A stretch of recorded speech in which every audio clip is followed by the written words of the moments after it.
Assalamualaikum warahmatullahi wabarakatuh. Jumpa kembali bersama saya Hadi di channel Ngulik Sejarah. Pada video kali ini, saya akan kembali lagi membacakan suatu kisah misteri yang kali ini masih tetap berjudul 7 Malam Setelah Nenek Meninggal, karya dari Mas Hariwijaya. Yuk, daripada kita penasaran bagaimana kelanjutannya, kita langsung saja menuju ke kelanjutan ceritanya. Perhatikan baik-baik, ceritanya akan segera saya mulai.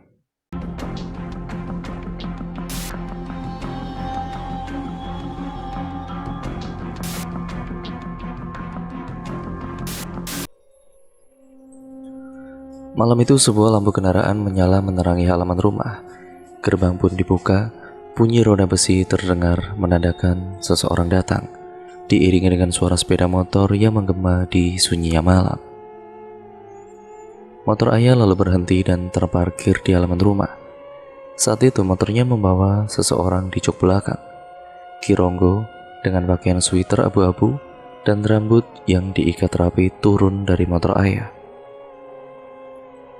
Matanya menatap lurus ke arah rumah ayah. Hawa tidak enak pun mulai keluar menerpa dirinya. Sementara itu, ayah mematikan mesin dan melepas helm. Ayah melihat Ki Ronggo yang tengah terpaku. "Ki, ayo silakan masuk," ucapnya mengajak masuk. Sesaat setelah ayah mengajak masuk Ki Ronggo, mendadak pot bunga yang ada di depan rumah terlempar dengan sendirinya. Kemudian pecah menghantam dinding, tanahnya berjatuhan kemana-mana. Suaranya pun amat bising. Ayah kaget, perlahan matanya kembali melirik ke si pria tua di sampingnya itu. Ki Ronggo tertawa kecil. "Belum apa-apa, udah ada yang marah kan?" katanya dengan santai. "Jadi gimana? Ki Ronggo mau apa?" tanya ayah sambil menelan ludah. "Anak-anakmu, istrimu, suruh mereka semua tunggu di luar," ujar Ki Ronggo. Ayah buru-buru masuk ke dalam rumah. Pintu ia buka dan kakinya melangkah dengan cepat. "Adik, kakak," panggilnya sambil berjalan naik ke lantai 2. Ketika anaknya lalu keluar dari kamarnya masing-masing, mereka kemudian berpapasan di tengah-tengah tangga. Semua melihat ayah yang naik ke atas dengan buru-buru. "Kalian semua keluar sekarang ya, duduk di teras saja nggak apa-apa. Nanti ayah nyusul sama mama," kata ayah kepada anak-anaknya itu. "Siap ya." Kedua anak laki-lakinya langsung berjalan ke bawah tanpa banyak tanya. "Emang kenapa ya?" tanya Rara. "Udah, keluar aja kak, ayah mau bersihin rumah ini. Kakak nggak mau diganggu lagi kan?" jawab ayah sambil mengusap kepala anak pertamanya itu. Rara langsung mengerti dengan apa yang dimaksud oleh ayah. Ia segera meninggalkan kamarnya, membawa handphone dan menyusul kedua adiknya di luar. Ayah lalu beranjak dari lantai 2, menuruni satu persatu anak tangga. Dirinya lalu beralih ke arah kamar, menjemput mama yang masih terbaring di ranjang. Ayah membuka pintu kamar, matanya menangkap sosok mama yang sedang duduk di atas kasur. "Mama, kita keluar sekarang. Kenapa kamu panggil dia ya?" tanya mama yang tiba-tiba memotong kalimat ayah yang belum sempat selesai. "Ngapain dia di sini? Dia nggak boleh di sini," bentak mama dengan wajah marah. Matanya memerah menatap ke arah ayah. Laki-laki itu pun perlahan mundur, ketakutan melihat sang istri yang bersikap sedemikian seram. Sebuah tangan tiba-tiba menyentuh punggung ayah yang tengah berjalan mundur. "Wah!" teriak ayah kaget. "Hus, ini saya." Ternyata itu adalah Ki Ronggo yang masuk tanpa sepengetahuannya. Mata Ki Ronggo menatap dingin ke arah mama. Ketika melihat pria tua itu datang, mama langsung berdiri, wajahnya kian marah. "Ki," panggil ayah dengan wajah bingung. "Gak apa-apa, istrimu biarkan saja di dalam. Sekarang jaga anak-anakmu di luar," kata Ki Ronggo. "Tapi Ki, istri saya mau diapain?" tanya ayah dengan wajah khawatir. "Jangan sakiti dia Ki, dia cuma dipengaruhi sama setan-setan itu," tambahnya memohon. Ki Ronggo menggeleng. Saya tahu Robi. Sekarang kamu pergi keluar. Saya jamin Istrimu tidak akan kenapa-napa, tegas Kironggo menyuruh ayah pergi. Mata ayah lalu berpaling ke arah sang istri. Dengan berat hati ia lalu melangkah pergi, membiarkan mama berdua bersama Kironggo di dalam rumah. Pria itu memperhatikan ayah, memastikan ia benar-benar berada di luar. Setelah ayah menutup pintu dan juga keluar pada kala itu, Kironggo kembali menghadap ke depan, saling bertatapan dengan mama yang sudah siap menerkam pria berambut panjang itu. Dari tangan kanannya, ia mengeluarkan sebuah keris pusaka. Wajah dinginnya terus menghadap ke arah mama, kumis tebalnya menambah wibawa dan juga kegagahannya. Mau apa kamu? Tanya mama seperti itu. Mau usir kamu lah, jawab singkat Kironggo. Tidak bisa. Bisa. Tidak bisa. Bisa. Tidak bisa. Bisa. Tidak bisa. Teriak mama dengan suara yang sangat melengking. Mendadak suaranya itu berubah, tidak seperti sebelumnya. Tubuhnya lalu berjalan cepat ke arah Kironggo, kedua tangannya menghadap ke depan. Jari-jarinya siap mencakar kulit pria tua itu. Tapi Kironggo sudah bersiap. Ia keluarkan sebilah keris itu dari sarungnya. Besi tajam melengkung-melengkung itu ia arahkan kepada mama. Sekitar 2 meter sebelum tangannya menyentuh Kironggo, mama langsung terpental kembali ke kasurnya. Di kasur itu, mama mulai menggeliat pada kala itu. Matanya melotot berkaca-kaca, ia berteriak tidak karuan. Dirinya berusaha melawan energi jahat yang merasukinya. Kironggo maju beberapa langkah, ia berhenti saat tepat berada di ambang pintu kamar mama. Keluar kamu setan. Aku kembalikan kamu pada tuanmu. Aku tahu, kau adalah kiriman. Kamu kembali atau aku musnahkan kamu sekarang juga. Musnah kamu dari dunia ini, bentak Kironggo dengan kesal. Wajahnya mulai tegas, keris itu masih ia genggam dengan kuat. Ayah, lirik mama sambil terbaring lemas di kasurnya. Ia tampak begitu malang sehingga membuat Kironggo tidak tega melihatnya.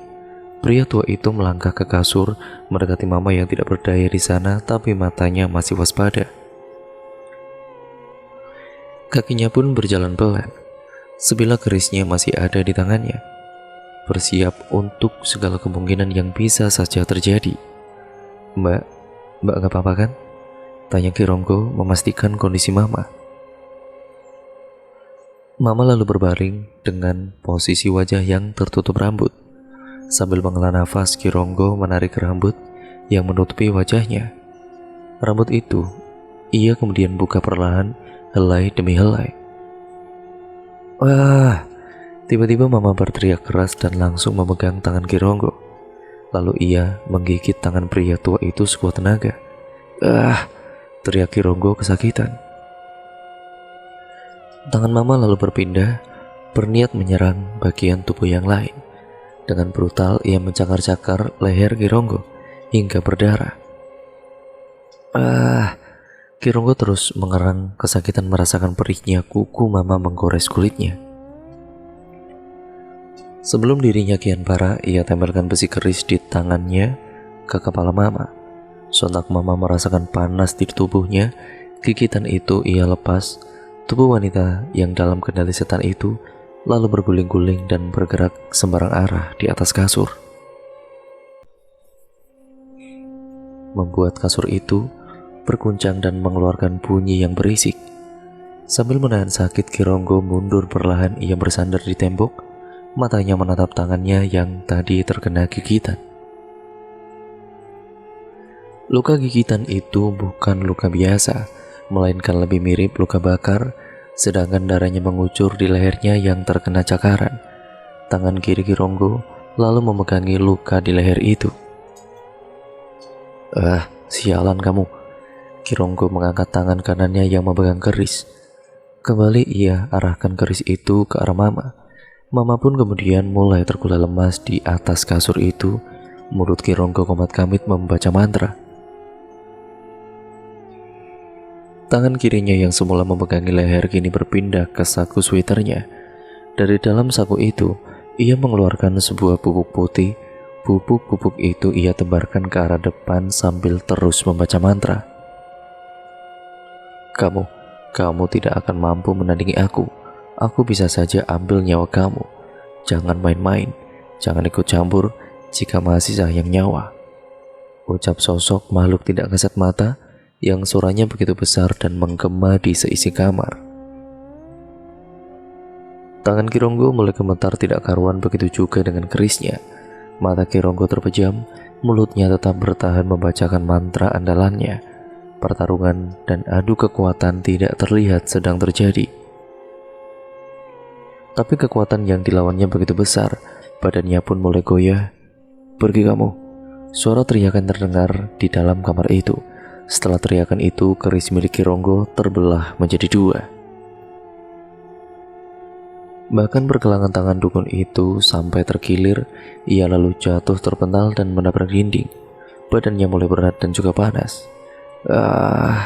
Pekiknya kesakitan. Pergi, pergi, pergi. Suara misterius itu terus terdengar sampai membuat Kironggo benar-benar gentar. Berbagai barang-barang di kamar berterbangan, terpental ke sembarang arah. Sosok misterius itu seakan-akan tengah menunjukkan kekuatannya. Matanya berkaca-kaca, wajahnya pucat, tubuhnya kemudian lemas. Ia langsung menggunakan jurus pamungkas, yaitu jurus kaki 1000, untuk lari meninggalkan tempat itu. Ia menyerah dan mengaku kalah, tidak sanggup membendung energi yang teramat kuat dan jahat tersebut. Jin-jin yang ia pelihara pun tidak ada yang berani melawannya. Ilmu yang ia pelajari dengan susah payah selama bertahun-tahun tidak berguna dan harus menanggung malu atas kekalahannya. Sosok itu pun tertawa puas di dalam kamar, begitu nyaring dan memekikkan telinganya, merayakan kemenangannya. Sementara di kasur, Mama terbaring lemah tidak sadarkan diri.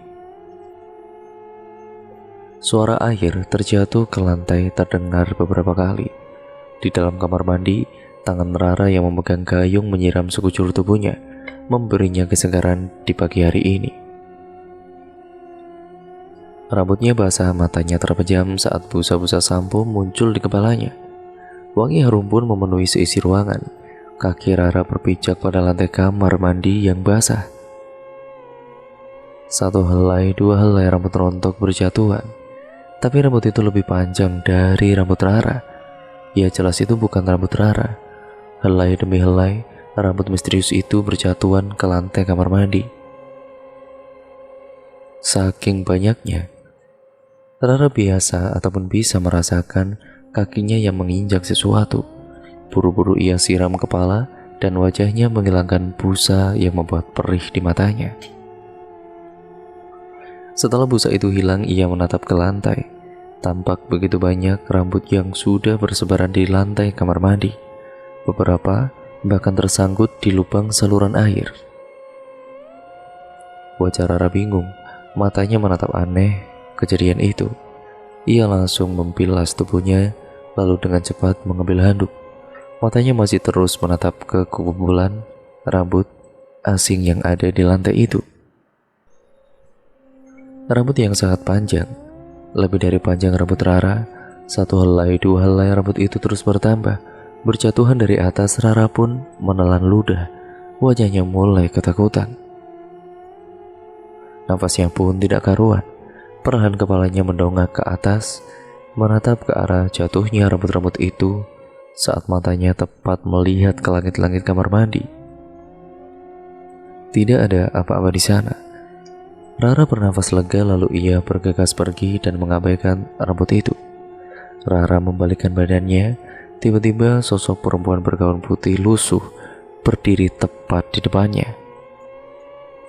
Rambutnya berantakan agak gimbal, wajahnya hitam seperti mayat yang membusuk, mulutnya menyeringai, memperlihatkan gigi-gigi yang runcing dan juga berantakan. Rara berteriak sekuat tenaga. Dengan segera ia lari keluar kamar mandi, tidak peduli semua orang kaget dengan teriakannya. Kakinya berlangsung melangkah cepat pada kala itu ke arah tangga dan naik ke lantai atas. Kakak, ayah buru-buru keluar dari kamar. Ia sempat mengejar Rara, tapi anak pertamanya itu sudah lebih dulu masuk ke dalam kamarnya. Di ruang depan ada Nico dan Bobby. Ayah mendekat ke arah mereka. Kakak kenapa, Dek? Tanya ayah. Nggak tahu tuh ya. Tadi abis mandi teriak-teriak, abis itu lari ke atas, ungkap Bobby sambil memegang toples ikannya.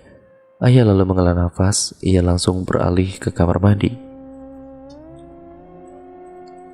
Tangannya membuka pintu, memasukkan sedikit kepalanya ke dalam kamar mandi. Tambak rambut misterius itu masih ada di sana. Bedanya kini setengah dari rambut itu telah masuk ke lubang saluran air. Ayah mendekati rambut misterius tersebut. Tangannya langsung memegang tanpa ragu. Ia lalu menarik rambut itu keluar dari lubang saluran air. Anehnya rambut itu seolah tidak ada ujungnya. Ayah terus menarik dan menarik, tapi rambut itu sangat panjang. Ayah sama sekali tidak menemukan di mana ujungnya. Sekitaran 4 meter panjangnya rambut itu ayah tarik dari dalam lubang, tapi tetap tidak ada ujungnya. Apaan nih? Tanya ayah dengan wajah heran. Itu rambut aku. Hihihi. Sebuah bisikan misterius terdengar di telinganya. Ayah menoleh sambil memasang wajah kaget, tapi tidak ada siapa-siapa di sana ataupun di sekitarnya. Rambut yang tadi sudah ditarik keluar oleh ayah tiba-tiba kembali masuk ke dalam lubang, seolah-olah ada yang menariknya dari dalam lubang itu. Buru-buru ayah berdiri, hampir saja ia terpeleset sebelum akhirnya berlari keluar meninggalkan kamar mandi. Sesamanya di luar, ayah melihat kedua anaknya Nico dan Bobby sudah ataupun sedang mengintip ke dalam kamar mama. Ayah langsung mendekat dan menegur mereka. Kalian ngapain? Gak sopan begitu, kata ayah. Ayah, lihat deh, mama lagi ngapain? Nico menunjuk ke dalam kamar. Ayah pun kemudian ikut melihat ke arah yang Nico tunjuk. Sore nepi kapeting, putra abdi tak acan, sumping kabumi, budak bager, tong hilap kabumi. Kemudian dia tertawa. Nyanyian misterius mama lalu selesai dengan sebuah tawa yang melengging yang sangat tidak enak didengar telinga. Wajah mama menatap kosong ke depan, kulitnya pucat, bagian bawah matanya menghitam, liur hijau keluar dari hidungnya. Ayah lalu memberanikan diri tidak peduli siapa yang ada di dalam raga mama. Ia ingin bicara dengan sang istri, sedangkan kedua anaknya masih melihat di ambang pintu. Ayah masuk ke dalam, kepala mama menoleh ke arah ayah. Ayah pun membalasnya dengan senyuman. Mama nyanyi apa, Ma? Tanya ayah. Mata mama menatap tajam ayah. Gak usah tahu, bentaknya. Ayah lalu mengangguk. Oh iya, buburnya udah habisin, Ma? Masih ada setengah tuh, kata ayah menunjuk semangkuk bubur di meja. Tangan mama lalu meraih bubur itu. Masih dengan wajah marahnya, mama melempar mangkuk itu ke arah ayah. Bubur itu pun tumpah mengotori baju ayah. Mangkuknya pecah dan berserakan di lantai. Makan aja sendiri, bentak mama yang kini melotot. Ayah memejamkan mata, menarik nafas panjang dan mengambil pecahan-pecahan mangkuk di lantai. Ya udah kalau gitu, Ma, ucap ayah dengan pelan. Hatinya begitu tegar, begitu sabar menghadapi mama yang semakin hari semakin memburuk. Berani kamu panggil dukun lagi ke sini, aku rusak tubuh ini. Aku bikin mati. Ancam sosok yang ada di dalam tubuh mama. Jangan kira ilmu pas-pasan seperti orang yang semalam bisa kalahin aku, tambahnya dengan nada tinggi. Oh, jadi ayah salah orang ya, Ma? Nanti ayah cari lagi orang yang lain yang bisa sembuhin kamu, ucap ayah membalas perkataannya. Jangan panggil siapa-siapa ke sini. Ingat itu, bentak mama. Tangan mama lalu mengambil jam kecil di meja, dengan kuat melempar jam itu ke arah ayah. Beruntung ayah masih bisa menghindar dan membaca arah lemparan mama.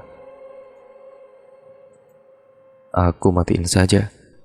Mama langsung mengambil sebuah garpu di meja, lalu ia arahkan garpu itu ke leher mama. Garpu itu ditekan sampai hampir menusuk leher mama, tapi ayah langsung sigap menyelamatkan. Ia tahan tangan mama dan juga menjauhkan garpu itu dari lehernya. Jangan-jangan, iya saya janji tidak akan panggil siapa-siapa lagi ke sini. Oke, kamu menang, kata ayah. Hahaha, tawa mama dengan keras sambil melempar garpu ke arah ayah. Mama lalu merebahkan dirinya di kasur. Perlahan tubuhnya lemas, lemah tidak berdaya. Pandangannya berubah menjadi sayu. Mama, panggil ayah. Mata mama kemudian melirik ayah. Ayah, jawabnya, yang kemudian memejamkan mata. Setelah itu, ayah membiarkan mama tertidur pulas di kasurnya. Ia berjalan keluar, kedua anaknya masih menunggu di luar kamar. Ngapain kalian? Nggak nonton TV? Tanya ayah sambil memegang mangkuk pecah di tangannya. Oh iya lupa, ayo Bob nyalain TV, ajak Niko yang langsung menarik adiknya ke ruang depan. Sementara ayah mengambil kantong plastik dan memasukkan pecahan mangkuk yang tajam itu ke dalam plastik. Ayah kemudian menarik nafas panjang sambil mengusap wajahnya. Dirinya tampak pusing dengan semua yang terjadi. Aku harus usaha gimana lagi? Ke siapa lagi aku harus minta bantuan? Gumam ayah. Setelah berkata begitu, sebuah panci terjatuh dengan sendirinya. Ayah lalu sadar kalau ada sosok lain yang mendengar ucapannya itu. Ia tidak boleh asal bicara di dalam rumah ini, atau keselamatan mama akan terancam. Ayah kembali merapikan panci itu. Ia berjalan keluar rumah sambil membawa kantong plastik berisi pecahan mangkuk. Ayah buang sama dulu, ucapnya pada anak-anak yang asik menonton TV. Kedua bocah itu hanya mengangguk, tanpa memanglingkan pandangannya dari layar TV yang menampilkan kartun kesukaan mereka. Malam harinya, ayah duduk di pos ronda bersama beberapa warga. Kala itu jam sudah menunjukkan hampir pukul 10 malam. Beberapa orang tengah duduk santai sambil menghisap rokok dan menikmati segelas kopi. Begitu pula dengan ayah. Ini pertama kalinya sejak nenek meninggal, ayah memiliki waktu untuk bersantai bersama warga lainnya. Mama tengah tidur pulas di rumah, ayah bisa tenang keluar beberapa saat menghilangkan stres. Kepala ayah bersandar di dinding pos, mulutnya menghisap sebatang rokok yang sisa setengah. Asap rokoknya mengepul dari bagian ujung, terus terbuang dan menari-nari di bawah temaram cahaya lampu. Di sampingnya 3 orang tetangganya, termasuk Hansip, sedang sibuk bermain kartu. Sementara seseorang penjual mie ayam sedang duduk sambil bertelepon ria dengan sang istri di kampung. Ayah lalu menoleh ke salah satu teman nongkrongnya. Pria botak itu bernama Agus. Setelah ayah menyenggolnya beberapa kali, akhirnya Agus menoleh. Kenapa bang? Tanyanya pada ayah. Kartu-kartu di tangannya pun ia taruh ke lantai. Gue mau nanya nih. Soal apa? Agus kembali bertanya. Lo tahu nggak di mana tempat orang pintar yang bisa ngusir hawa negatif gitu? Kini giliran ayah yang bertanya. Mendengar ayah bertanya demikian, 2 orang yang lainnya yang sedang main kartu mendadak menghentikan permainannya. Mereka sama-sama menatap ayah, sedikit kaget sekaligus senang dengan apa yang ayah ucapkan. Nah ini nih yang gue demen, kata pria berkumis yang akrab disapa Bang Thohir. Hah, demen kenapa? Bang, akhirnya lu ada inisiatif juga buat manggil orang pinter. Lu baru ngerasain apa gimana? Tanya seorang Hansip yang juga ada di dekat mereka. Lu sadar gak? Akhir-akhir ini kalau malam jalanan depan rumah lu itu sepi. Tambah sang Hansip. Iya, sepi sih. Ya biasanya kan ada aja anak kecil yang main sampai jam 9. Ini kok habis maghrib sepi ya, kata ayah sambil mengangguk. Bang, itu karena nggak ada yang berani lewat rumah lu lagi semenjak nenek Murni itu meninggal. Banyak kejadian aneh yang ada di rumah lu. Pokoknya aneh deh, serem kalau dengar cerita warga. Semua warga juga udah tahu, tutur Agus menjelaskan. Bang Tohir kemudian menyaut, warga sebenarnya mau nyuruh lu buat manggil orang pintar gitu, cuma takutnya nanti lu tersinggung apa gimana. Lagi juga keluarga lu kan masih berduka. Kita warga gak pada enak mau kasih tahu, ungkap Bang Tohir. Jadi kita ikut seneng deh bang, kalau lu punya inisiatif sendiri manggil orang pintar. Berarti lu juga ngalamin kan? Tanya Agus. Iya Gus, gue juga, jawab ayah. Jadi gimana nih? Gue harus kemana? Tanya ayah sekali lagi. Agus kemudian menyeruput kopinya. Setelah itu kemudian kembali menatap ayah. Lu gue kasih alamat aja ya, nanti lu datangin sendiri. Tangan Agus mengambil pulpen dan sepotong kertas. Tangannya mulai mengoreskan ujung pulpen itu. Tinta hitamnya lalu membentuk huruf demi huruf yang merangkai berbagai kata. Ini alamat salah satu pemuka agama di salah satu kampung. Dia ini emang terkenal jagonya ruqyah dan pengusiran setan. Lo coba datang aja ke majelisnya dia, kata Agus sambil menyodorkan sepotong kertas itu. Sambil mengangguk ayah membaca alamatnya. Jauh juga, tapi makasih ya, ucap ayah. Siap, jawab Agus. Selamat berjuang bang. Pokoknya gue doain semoga lancar niat baik lu ini. Salut gue, ucap Bang Tohir sambil mengacungkan jempolnya. Sekitar jam 11 malam, ayah pun kemudian beranjak dari pos, mulai melangkah pulang ke rumah, meninggalkan Agus dan yang lainnya yang memang berniat untuk ronda malam itu. Ayah sampai setelah berjalan beberapa puluh meter. Ia buka gerbang dan masuk ke dalam. Suara tawa perempuan terdengar melengking.